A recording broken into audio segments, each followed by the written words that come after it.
Good afternoon, everyone. I'm Charlotte Day. Welcome to this live webinar that is being organised as part of the Humber Apprenticeship Showcase, powered by SpringPod. Whether you've been with us for a while or you're just getting started with the programme, we do hope you are enjoying it. Don't forget, if you have any questions or you need support from a member of our team, you can reach us using the green chat icon at the bottom right corner of the platform. We are here to help, so please don't hesitate. Before we begin, it's useful to know that this talk should last about 45 minutes.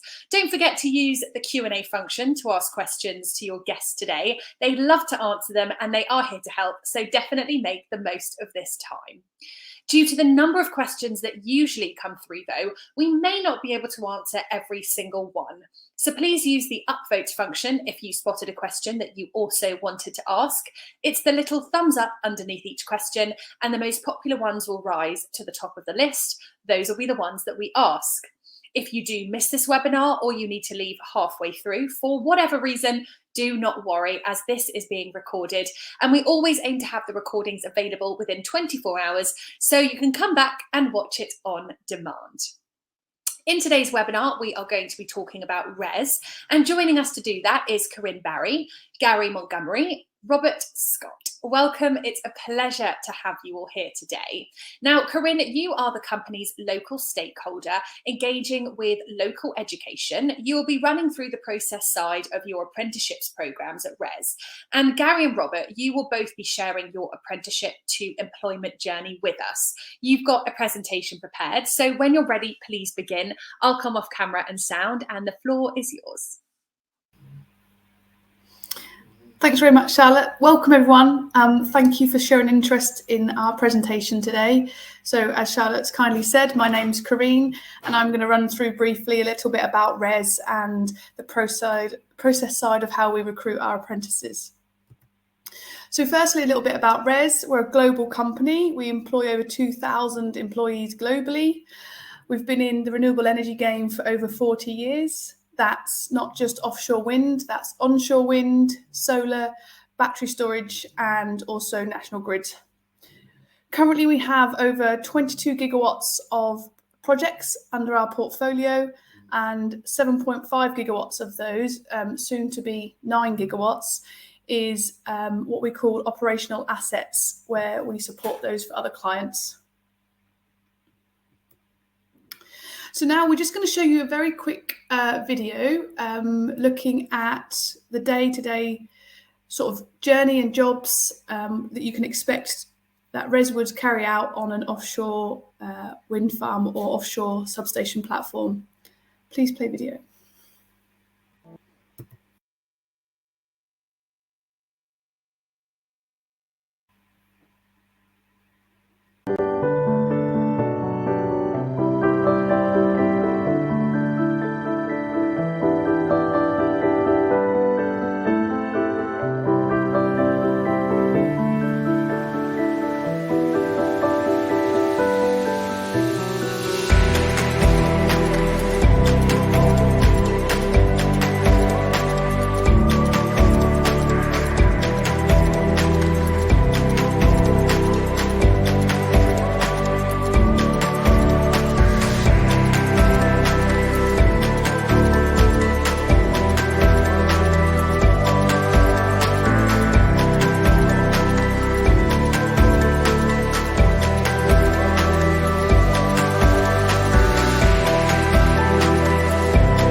you may have. So please feel free, if there's any questions about that video, about the types of jobs that were going on, or the roles, or what qualifications, then please do put them in the Q&A, and then we can look to answer them hopefully in this session.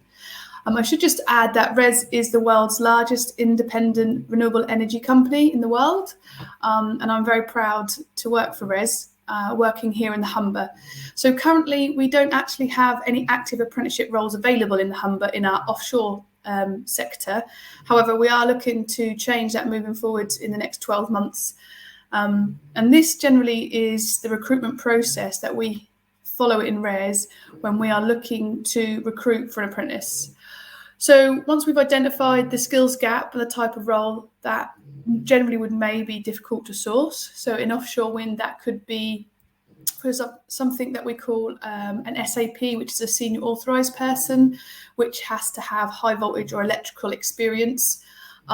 There's not many of those highly skilled personnel in the industry, so this would be a good example of a type of role that may be difficult to resource. So we would then review the job description, make sure that it's appropriate for an apprentice with a high level of supervision and development to help you develop your skills. We'll then agree on the qualification framework, which would be most relevant for that role. And then once researched and spoken with general providers, we'd look to talk about the best way to deliver the apprenticeship learning for RES and yourself as an apprentice. So we'd then move on to advertising the role.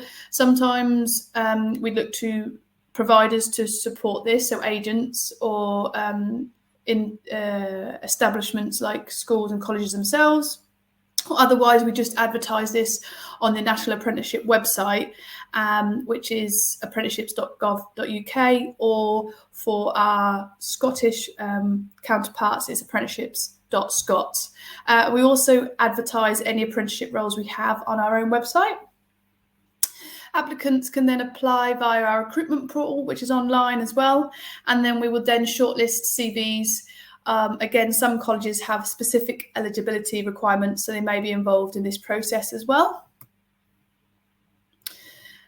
The next part of the recruitment process is then, once we've selected the CVs, we move to an interview process, including a presentation topic. So we would require you as an apprentice to present to us.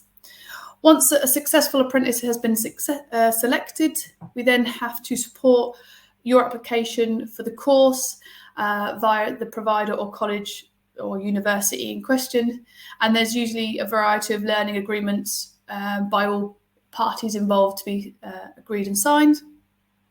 And then we enter an apprenticeship employment contract with yourself to sign and return, similar as you would if you were going into full-time employment. So you'd enter into a contract with RES between yourself and the business. The apprenticeship and you as an apprentice would then start and go through your normal onboarding process. And then what would happen is you would be signed a mentor to guide you through as you are embedded into the company and into the role that you will be onboarding for. We have three-way meetings between what would be your line manager, the apprentice yourselves, and then your training provider, the college, or where the training provider taking place, to discuss your progress and making sure that your learning is on track for your apprenticeship, and that yourself and also RES is held accountable to make sure that you're getting the most out of this apprenticeship role, and that you are actually learning and you're not just left by the wayside. So yeah, regular check-ins take place from HR. This is vital.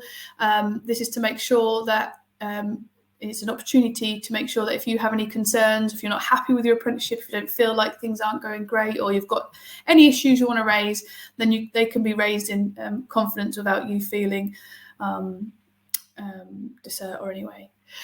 And then if the apprenticeship is an employment contract, is fixed term, this will then be reviewed towards the end of the term, and then hopefully we would see if there's an opportunity for you as an apprentice to then be taken on a full-term sort of board of employment with RES. So you'd go through your apprenticeship with the aim to hopefully actually employ you in that role at the end of your apprenticeship with us as a company, rather than you just doing your apprenticeship and then you having to then find employment following that. So today We have with us two RES employees. The first one I'm going to hand over shortly to is Gary, who's one of our senior O&M engineers, and he's going to tell you about his experience and his journey from his apprenticeship and to his employment with RES. So over to you, Gary. Thank you. Thanks, Christine. Hi, everyone. Like Christine said, she just asked me to come on today to sort of give you an overview of how I started with RES and how my apprenticeship sort of progressed over the 4 years and then my career after that. So yeah, I've been with RES 11 years now. Joined when I was 17.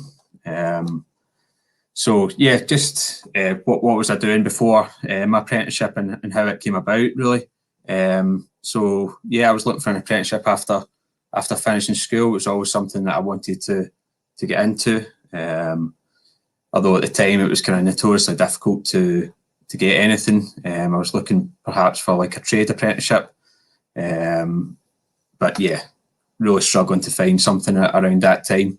So I finished school in 6th year. I was working sort of full time in a distribution centre in Argos, just applying for numerous different positions. And whilst doing so, I was also helping out a family friend by working in like a small coffee stall in an office block. Just like I say, just applying for loads of different things and being unsuccessful, unfortunately. Why was it I wanted to go for an apprenticeship? Like I say, I've always wanted to do one. I'd done reasonably well at school. Just never really felt that enthusiastic about going straight into university full time. My older brother at the time, he just finished a university course in psychology. And he'd done that for about 4 years, I think.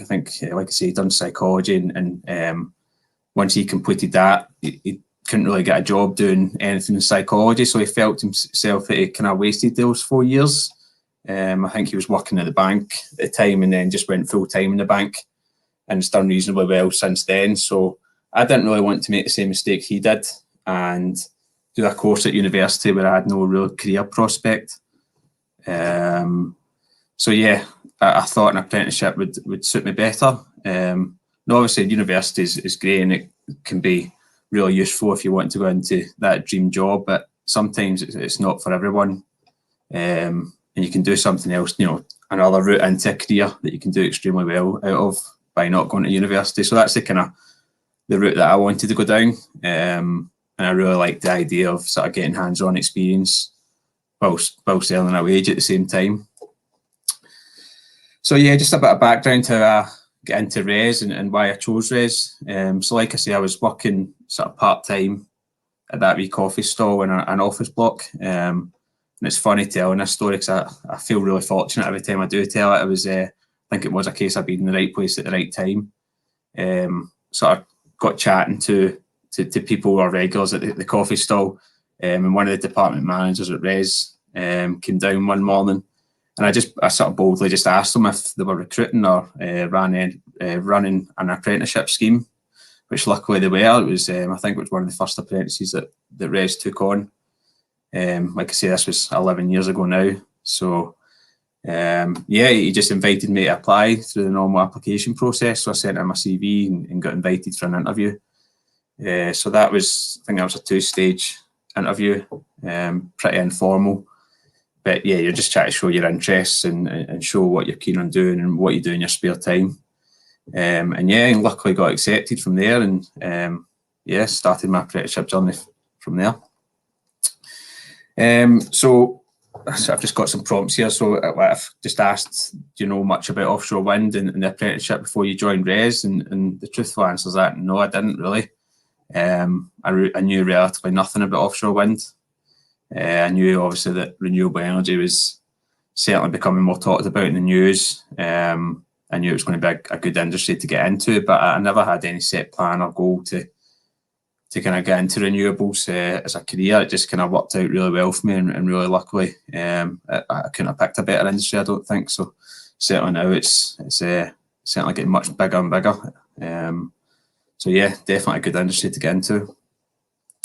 So just a bit of background about what my apprenticeship was and how long it lasted and where it's took me since. So I studied first 2 years. I studied full time at college and instrumentation, measurement and control, and that was working out the sort of measurement services department of RES, which was based in East Kilbride, just south of Glasgow.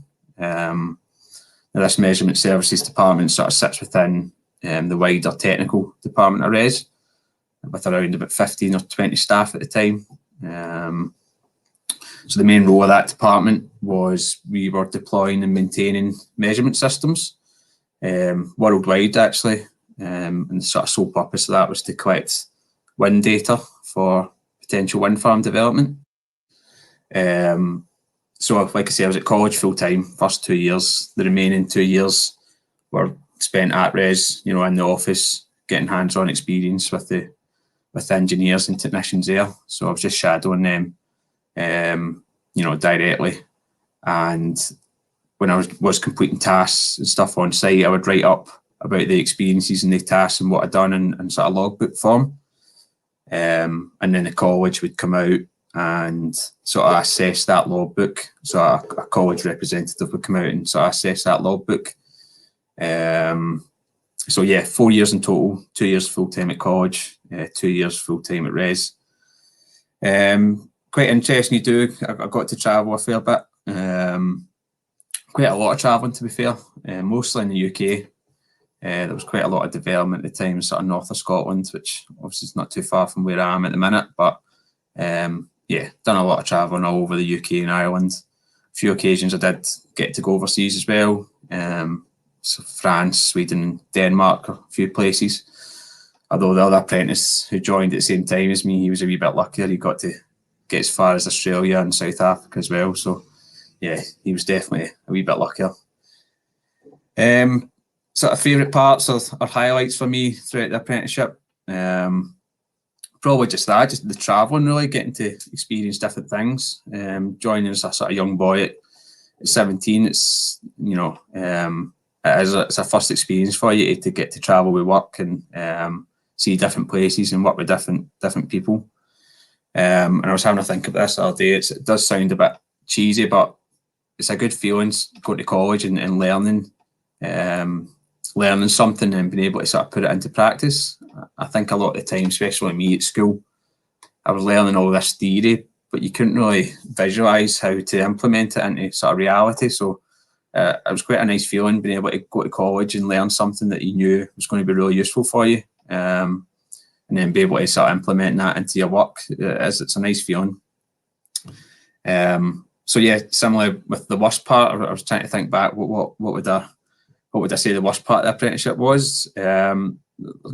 Not specifically. I didn't really have anything specifically that was terrible. I did have a few offshore trips during my time that I wouldn't say is the most pleasant experience. I think back in the day, so we had the O&M contract for the Hornsea Met Mast offshore, which if you don't know what it was, it's about a 7-hour transit offshore, which we done in a small vessel.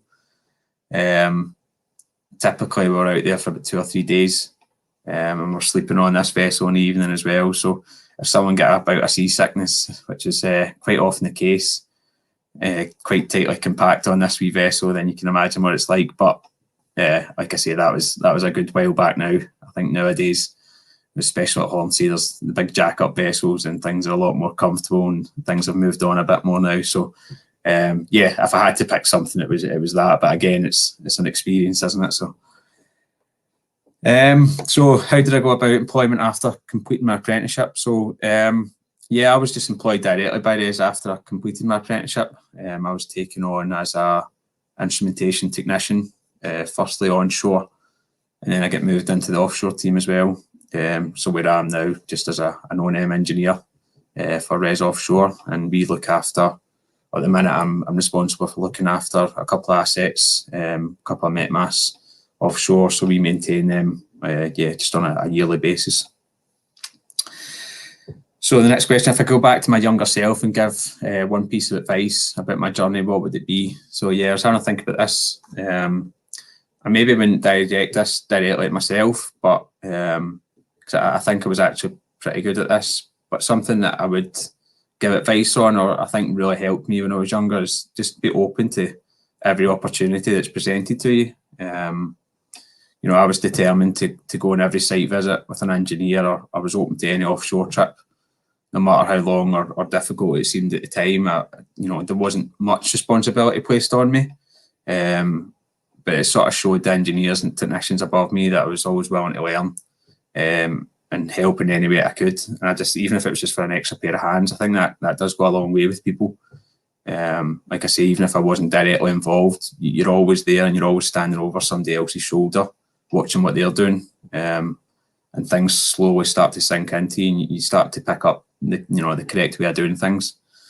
And again, it does sound a bit cliche, but don't be afraid to ask questions or make your own mistakes. Everyone makes mistakes, and if they tell you they don't, they're definitely lying to you. So nobody's perfect. You're going to make mistakes, but it's just about learning from that, really, I think. So yeah, that was my 4 years of modern apprenticeship. Like I say, I've been here for 11 years now. So after I'd done that, I was working sort of full time for another 3 years after, and I got offered to do a higher apprenticeship res. So yeah, I've been doing that for the last 3 years now. Again, 2 years sort of part-time at university, studying for a degree in instrumentation, measurement control. And I'm currently in my 3rd year doing that. So yeah, full of opportunities, like I say, just to be open to them, and you'll be surprised at where it can take you. Oh, thanks, Gary. That's brilliant. I can resonate a little bit. I don't have sea legs. I haven't been out enough on a vessel to get sea legs, but I think it's something people do overlook and maybe haven't considered. And for the females out there, you'll be pleased to know that, believe it or not, turbines don't actually have built-in sanitary facilities like toilets, etc. But our new company has just pioneered something last year to change welfare facilities offshore to make them more equal for the female population. So don't be put off by little things like that as well. And as Gary said, things have developed and moved. So, you know, we have something called SOVs, which are much larger vessels where you much more comfortable. They feel the waves less, and you can transfer a lot easier straight across from what they call a walk to work, which is like a little bridge. So yeah, really, really interesting insight. Thanks for that, Gary. Now I'm going to pass over to our other apprentice, which is Robert. So I'm going to pass over to you if you'd like to share your story. Thanks. Thanks, Corinne. I'm Robert Scott. I'm based up in Falkirk. Done an apprentice with Res in the last 3 years. Sort of finished it in about it was about September actually. I basically, to get my apprenticeship, I applied to the college. My college done an apprenticeship scheme, and they hand out CVs to a whole different bunch of workplaces nearby. I suppose I picked Res because it was the only renewable energy company. A lot of the rest of them are oil and gas, and they were all getting talked about getting shut down, so I felt Res was definitely the best option. Before my apprenticeship, I was in school, just 6th year at school, which is the 6th form or A level, really. Got a few advanced hires, so I've done really well in school. I just didn't see the point in going to university and wasting my time when I could get into a job and get some experience. I felt that was the much better option. I chose to go into an apprenticeship simply for that reason. I didn't like the idea of uni. As much as I'd done well in school and I could focus on all the theory, I didn't like the idea of it. So I just went to the college instead. I applied to Res through the college. Basically, I didn't know about Res until I basically got asked if I wanted an interview. Before I joined Res, I knew a little bit about offshore wind, but I wouldn't say I knew very much. Like, I knew that there was a few turbines here and there getting put up, but I didn't know where any of the wind farms were or that.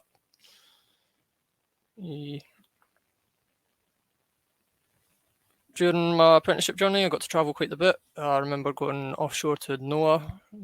I started in the instrumentation and control, but I got moved over to an electrical one because my role at Res changed from measurement services to the offshore operations and maintenance, which then also meant I was dealing with substations as well as the met masts. The substations are a lot easier than the metmasts because they're a proper platform. I'd say that.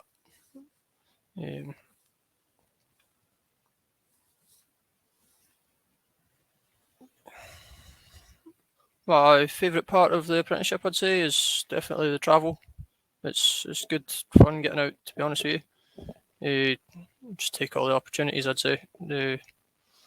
Travelling, I remember during my breaks from my college, so basically the college was in half term, I remember taking a trip with one of the guys to Wales. So it was an 8-hour drive down and sit there working the mast for 2 days and then back up. It was good fun just shadowing him and seeing how everything worked.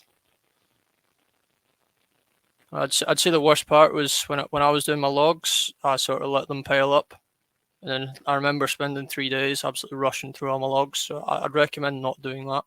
If you do end up going through college and uni, don't let them pile up. I went about employment after my apprenticeship. I'd say I just sort of kept on at it, and then I got offered a job in the substation team. So I deal with offshore substations. So yeah. And if I could go back to my younger self and give myself a bit of advice, I would say that definitely not to sort of let the logs pile up again and to take every opportunity, as Gary said.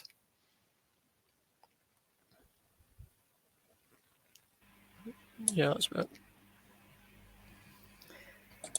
Thanks ever so much, Robert. Again, really good, interesting insight for how two different types of apprentice journeys here at RES. So no one journey is the same, even though apprenticeships are pretty flexible and we all offer them. Obviously 2 very different journeys here within RES, and hopefully that's. I have seen some questions pop up, but hopefully that's given you all some insight into RES and the apprenticeship journey that we offer. I'm happy to move to what we've got like 10-15 minutes left, so happy to move to some of the questions if you want, Charlotte. Yeah, of course. Thank you guys so much. That was really insightful, a fantastic presentation, and I'm sure very, very helpful for the audience watching. We have had a few questions come through. The first one I know that you guys have touched on, but perhaps there's anything else that you wanted to go into a little bit more detail about, which is, do you get to travel overseas at all? I know, Rob, you were talking about a long 8-hour trip you had to do and you stayed there for 2 days, and Gary the same, but is there anything you wanted to add to that? Gary, I'll come to you first. Yeah, I mean, I can only speak on my own experience. I know, everyone will be different, but yeah, I've had loads of opportunities to go overseas. Like I say, I've been to, we sailed from Denmark once, so I flew over to there, and we got a vessel out from Denmark. Similar to with sort of onshore systems, I've travelled over to France and Sweden to deploy some equipment over there. So yeah, there's loads of opportunity. Like I say, it depends on what role you're in and what you're doing, but RES are worldwide, so there's always opportunity to go overseas if the role supports it. So yeah. Amazing. Corinne, is there anything you wanted to add to that? Yeah, just so I obviously haven't done an apprenticeship role, and maybe it's just worth mentioning. I actually went to university, but I wish I hadn't, and I wish I'd done an apprenticeship role, just for a number of the reasons that both Gary and Rob have touched on. I had a fantastic time at university, but I don't use my degree in a direct role with what I do, but it has been useful in applying for jobs, as in it shows a certain skill set and dedication, and I can go through a process and complete that process to ascertain a certain level of education.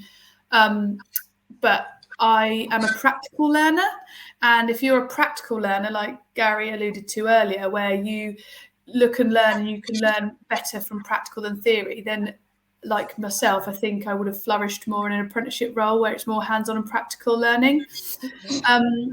But I have been lucky in my role. So I've travelled the globe. I've been to Australia and Singapore and most of Europe, Denmark, Norway, Sweden, Germany, France, Italy.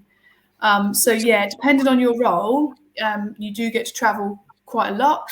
And again, wind farms across the globe, there's certain hotspots. So obviously here in the Humber, most of you probably know, because you seem to be well educated, that you've got the world's largest offshore wind developers here in the Humber.